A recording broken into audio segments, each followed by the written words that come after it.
We got the flashback, then we got Arrow. This week we got Supergirl, and now Legends of Tomorrow is the final DC Arrowverse show that has returned.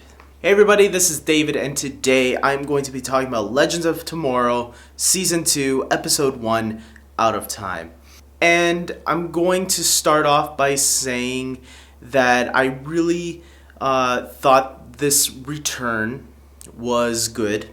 And let's talk about some of the things that I liked, that I didn't like, and maybe some theories if I have any. So let's get through this. So when we return, we meet this new character called Nate Haywood, who is running into this building. Where is it? It looks like present day, and it turns out to be the office of Mayor Oliver Queen. That's right, Oliver Queen makes a supporting guest appearance in this episode, where, not like Felicity, where she was just there for maybe 2 or 3 scenes, like for the first half of The Flash this week. Oliver is here for pretty much the entire episode. He's there almost all the way through. But he, just like Felicity in The Flash, he's listening to this story from Nate Parker, and then later on, Mick, aka Heatwave.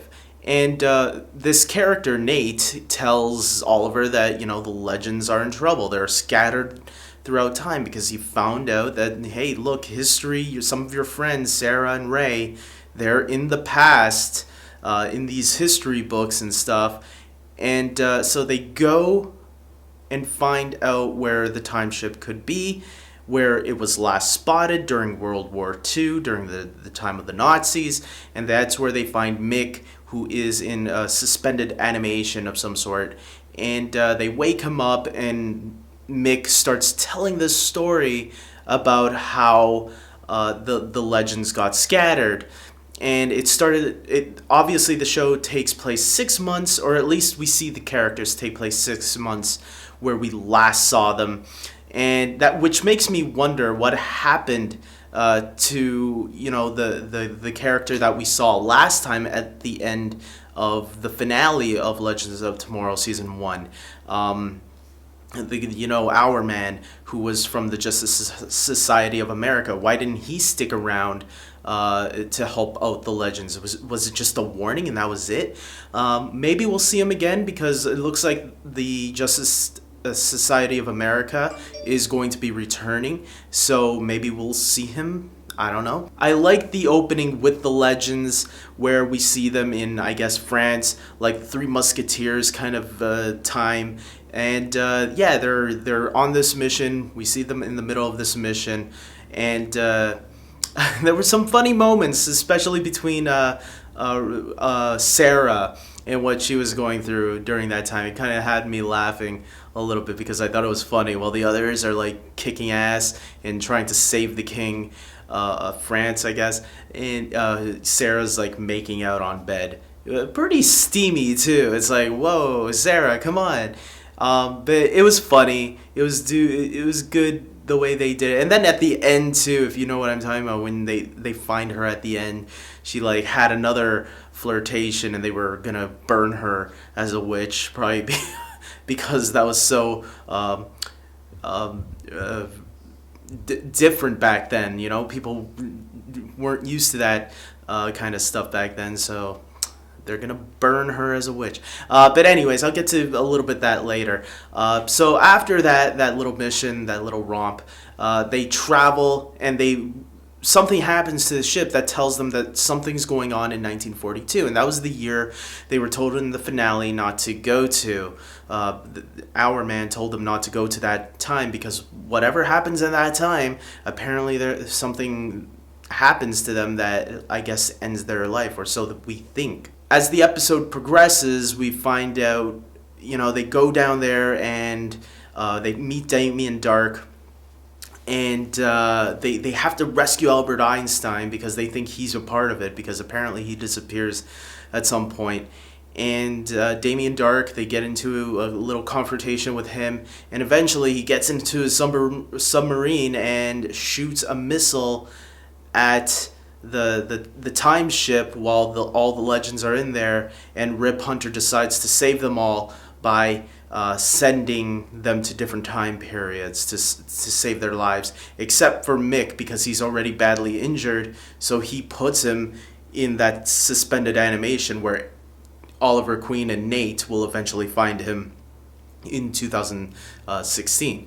So I am going to say, I thought the episode was good. I thought it was a good premiere. Not as strong as Arrow or The Flash's or Supergirl's season premieres. I thought they had better premieres. But Legends was a good one. It was entertaining. It was fun. And it set us up really nicely for what's to come, I think. Which I'll get to a little bit of that. I did like seeing Damien Dark in this episode. I thought he was really good in Arrow Season 4. I just felt he didn't fit what Arrow should be. And I think he'll work a lot more better in Legends of Tomorrow. I really did like what we saw of him and the little tease at the end. So I'm very curious to see. We know that the Legion of Doom are coming. And seeing the Reverse Flash there, that was a little tease at the end with the Legion of Doom. It's coming. And we know Captain Cold is supposed to come back as well. And apparently Katie Cassidy as Black Canary or Black Siren. I'm not sure which one yet we're going to be getting. Maybe both. Since this is a time travel show, Sarah could go to a time where Laurel was still alive. So that would be really interesting. She could probably even go to the time where Laurel is about to be killed. So there's some interesting things they could go with this, with Damien Dark now part of this show. Now, how is he going to fit in the rest of the series when it's time travel? We're going to have to wait and see, but I'm very curious, especially with the Reverse Flash here, because this Reverse Flash, did he already encounter what he did with Barry? Or is he from a time before or a time after? Time travel is so complicated.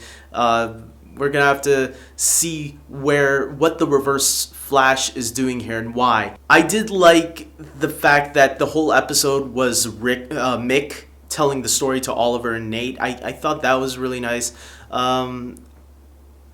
Really, Oliver didn't really need to be there. But I guess because he did know Ray and Sarah, it was a nice way of getting Nate to find the ship and then being encouraged to go with Mick on this mission to rescue the others, which kind of gets me a little bit to my weaknesses. I did think when they were at the end, after Mick and Nate left to go find the legend, I felt that was a little bit rushed. For me personally, I don't know how other people feel. If you guys felt the same, let me know. I did feel when they were getting them one by one, it seemed to go by pretty quick. And it's funny because I think they could have done all that in another episode and showed us like what were those guys doing to survive during those time periods. I would have liked to see that personally.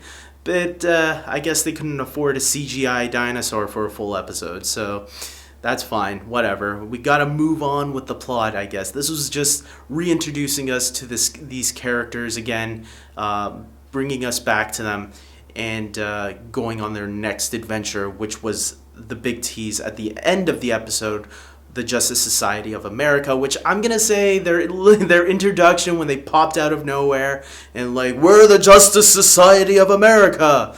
And I thought that was a little cheesy. I cringed a little bit. But I am looking forward to seeing how they play into this season. I am really excited because from what I've seen from Stargirl, especially, how she flew in there, that was really cool. And because if you guys watch Smallville, Stargirl was a character on Smallville towards the end of that series. They introduced her in season 9, funny enough, in the Justice Society of America episode as well. And so her costume on this show actually looks a lot better than it did on Smallville. Another thing that surprised me was that Rip Hunter looks like he sacrificed himself. Now, is he dead or did he go to another timeline? He kind of said, like, hopefully we can see each other again, you know, in another time. So, I don't know. Is Rip gone for good? I was hoping not, that he wasn't gone for good. But what is this, man? Everybody that dies is going to be like gone and then they come back at the end of the season like Hawkman last year. I hope that's not the case. If he's dead, let him stay dead. But I am sad to see him go if that's the case as well.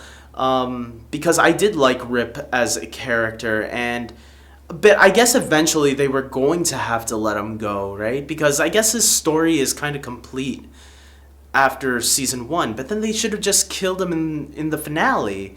I don't know why they kept him around. Is it just so that he can train them over those 6 months that we skipped?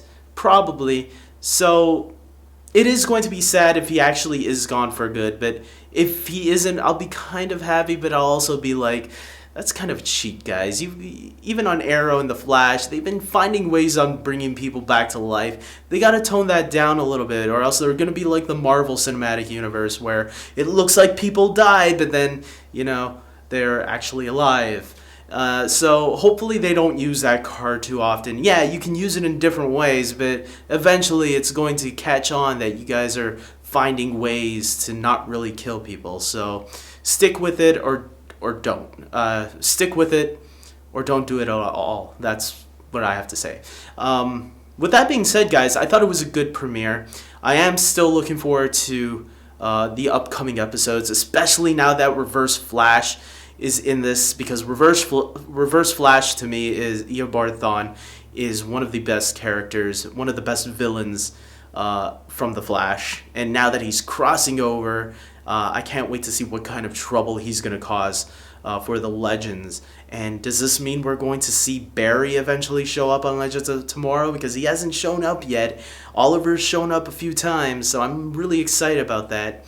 And with that being said, guys, I'm going to end it here. Like this video if you agree with me, or like it no matter what. Subscribe to my channel. That's always a good thing to do. Share this video with others who might like Legends of Tomorrow, want to see what other people think. And check me out on Facebook and Twitter, and, you know, follow me on those things, and we can have discussions about these shows too, as well as check out some of my previous videos. I'll put some links down there.